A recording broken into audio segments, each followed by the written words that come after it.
পদার্থের গঠন থেকে গুরুত্বপূর্ণ প্রশ্নোত্তর। সবচেয়ে হালকা ধাতু হাইড্রোজেন। সবচেয়ে হালকা মৌলিক গ্যাস হাইড্রোজেন।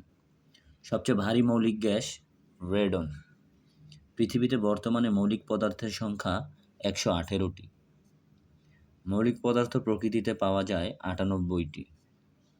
কৃত্রিম উপায়ে প্রাপ্ত মৌলিক পদার্থ 20টি। পানি একটি যৌগিক পদার্থ। বায়ু একটি মিশ্র পদার্থ অর্থাৎ যৌগিক কিংবা মৌলিক পদার্থ নয়। পদার্থের পরিবর্তন দুই ধরনের হয়ে থাকে, একটি হচ্ছে ভৌত পরিবর্তন বা অবস্থানগত পরিবর্তন এবং আরেকটি হচ্ছে রাসায়নিক পরিবর্তন।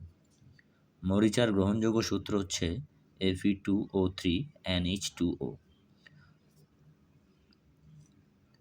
বস্তুর আপেক্ষিক ভর আবিষ্কার করেন ডাল্টন। প্লাস্টিক আবিষ্কার করেন আলেকজান্ডার পার্কস। তড়িৎ বিশ্লেষণের সূত্র আবিষ্কার করেন ফ্যারাডে। শুষ্ক কোষ আবিষ্কার করেন জর্জেস লেকল্যান্ডস।